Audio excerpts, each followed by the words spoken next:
എവിടെയും ജാതി ചോദിക്കരുത്, ജാതി പറയരുത് എന്നൊക്കെ പറഞ്ഞു കഴിഞ്ഞ് നമ്മളൊരു കമ്പനിക്കാരന് ജോലി അപേക്ഷിച്ചപ്പോൾ അവിടെ ജാതി സർട്ടിഫിക്കറ്റ് വേണം.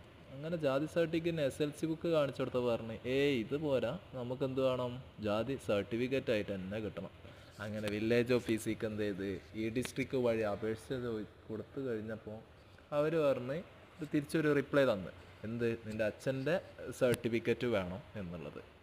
ശരി, അപ്പം ഞാനും ചോദിക്കുന്നത് എന്താണെന്ന് വെച്ച് കഴിഞ്ഞാൽ, ഇപ്പോൾ SLC ബുക്കിൽ നമ്മൾ ഓൾറെഡി നമ്മളെ ജാതി അതിൽ രേഖപ്പെടുത്തുന്നുണ്ട് കറക്റ്റും വ്യക്തമായിട്ട്. അപ്പോൾ ആ SLC ബുക്കിൽ നമ്മളാ പറയുന്നത് ശരിക്കും വാലിഡ് ആയിട്ടുള്ള ഒന്നല്ലേ? ശരിക്കും ഈ അച്ഛൻ്റെ സർട്ടിഫിക്കറ്റിനാണോ വാലിഡിറ്റി വരുന്നത്? കാരണം അച്ഛൻ എന്തായാലും കുറേ പഴയതായിട്ടുള്ള ഒരു SLC ബുക്കാവും ഉണ്ടാവുക. അപ്പോൾ അതിലിനിപ്പോൾ അച്ഛൻ അപേക്ഷിക്കണമെന്നെങ്കിൽ അച്ഛൻ്റെ പേര് ചോദിക്കും. ശരിക്കും ഇതിൽ സംഭവം മനസ്സിലാവുന്നില്ല. ഇപ്പം നമ്മൾക്ക് കിട്ടിയ ഈ SLC ബുക്കിലുള്ള ഡാറ്റ ശരിക്കൊരു വാലിഡ് അല്ല എന്നാണോ ഇവർ ഉദ്ദേശിക്കുന്നത്? മനസ്സിലാവുന്നില്ല, ഒന്നും മനസ്സിലാവുന്നില്ല.